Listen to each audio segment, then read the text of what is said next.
आपने कहा डीजल की कीमत हम कम कर, जबकि उस वक्त जिस वक्त यूपीए सरकार थी उस वक्त $150 कच्चे तेल की कीमत थी, लेकिन उस वक्त इन्होंने कांग्रेस ने 70 रुपए में बेचा। लेकिन जैसे ही अब जनता देखिए, परिवर्तन जो संसार का नियम है, परिवर्तन के तहत में सरकार बदली, यूपीए सरकार कोई नाकामयाब, वो अपनी उपलब्धियां बता नहीं पाए कि वह आते ही बाजार का सारा झूठ भेज गया और हम एक सच लिए शाम तक बैठे रहे, तो वो सच्चाई बता नहीं पाए।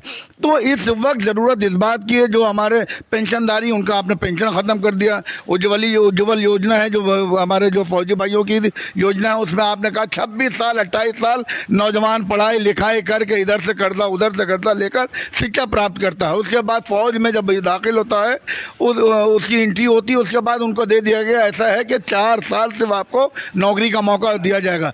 आप ये देखिए 26 और 27 साल का नौजवान को 4 साल के बाद रिटायर किए दे रहे, और 75 साल का आदमी कह रहा हमें एक और मौका दे दिए। ये अनजस्टिस है और यह अब हिंदुस्तान के अंदर आपकी जानकारी थोड़ा करेक्ट है। 4 साल के बाद उन लोग का एक पेपर और करवाया जाएगा, अग्निवीर की आप बात कर रहे थे, उस पेपर में जो लड़का योग्य होगा वो आगे बढ़ेगा, उसके बाद सरकार जो बचे हुए लड़के उनको अन्य योजनाओं का लाभ देगी।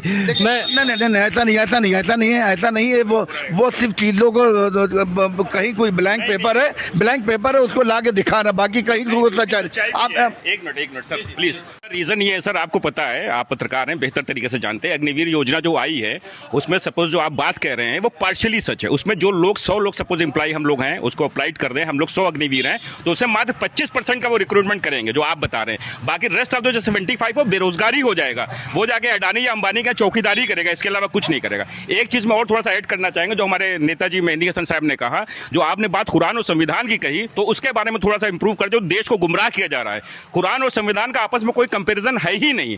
रीजन ये है कि संविधान ही हमें इस बात की इजाजत देता है कि हम कुरान पे अमल करें, और कुरान हमें यह सिखाता है कि जिस देश में रहो उस देश के संविधान पे अमल करो, ठीक है। तो इस वजह से कुरान और संविधान का कोई आपस में नहीं है, दोनों एक दूसरे के वो हैं, पूरक हैं जिसको बोलते हैं, और दोनों ही एक दूसरे चीज की इजाजत देते हैं। तो संविधान अपनी जगह सर्वोपरि है और कुरान अपनी जगह सर्वोपरि है। तो यूसीसी लागू किया गया है, उत्तराखंड में यूसीसी ने लागू किया है, तो उन्होंने किसी कास्ट को स्पेयर क्यों किया?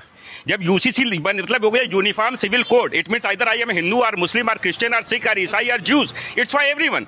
बट जब आप कह रहे हैं कि यूसीसी है, उसके बावजूद आप कह रहे हैं ये अलग रहेंगे, वो अलग रहेंगे, वो अलग रहेंगे, तो ये कैसा कानून है, ये कैसा यूसीसी है? आप हमें प्लीज बताइए, आप पत्रकार हैं, आपकी माशाल्लाह से नॉलेज हमसे 10 गुना अधिक है। ये उत्तराखंड में इन्होंने यूसीसी लॉन्च किया, बट यूसीसी में इन्होंने कितने लोगों को स्पेयर कर दिया है?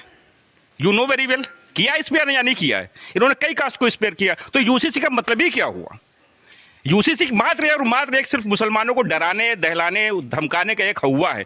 बाकी हमें पता है यूसीसी इज इम्पॉसिबल, वो लॉन्च कर ही, इसको इंप्लीमेंट कर ही नहीं सकते, क्योंकि हमारे वहाँ इतनी जातियां, इतने वो हैं, और सबके अलग अलग रीति रिवाज है, तो ये पॉसिबिलिटीज है ही नहीं। कहने को यूसीसी, अगर आपने उसमें सिख को छोड़ दिया, जूस को छोड़ दिया, या क्रिश्चियंस को छोड़ दिया, या दलित भाइयों को छोड़ दिया, तो कहाँ यूसीसी, या पहाड़ी भाइयों को छोड़ दिया, तो यूसीसी कहाँ है? मेहंदी हसन साहब कुछ कहना चाहे? जी बताइए। देखिए, ये बहुत जल्दबाजी में लिया गया फैसला है, इस पर बहुत जल्दी अमल, इन्हीं ने फैसले तो लिए, लेकिन इसके ऊपर मतलब जमीन के ऊपर ये लेके नहीं आए, कि सिर्फ क्योंकि अपनी नाकामियां छुपाने के लिए आज कोई कानून, परसों कोई कानून, नरसों कोई कानून, इनके पास कुछ था नहीं। किसी ने कहा कि जो जुल्म हो रहा है कि you can seal my lips but my fitter is always speak, तुम हमारे होंठ तो सिल सकते हो, लेकिन जो हमारे ऊपर जुल्म किया गया हमेशा तुम्हें झंझोड़ते रहेंगे। अब वो वक्त आ गया 2024 में कि वो जितना जुल्म, जितना अत्याचार किया गया था, जनता निकल आई है, चाहे हमारे हिंदू भाई हो 80%, चाहे मुसलमान भाई हो 20%, ये सब मिल चुके हैं। कहते हैं गंगा की कसम, जमुना की कसम, अब ताना बाना बदलेगा,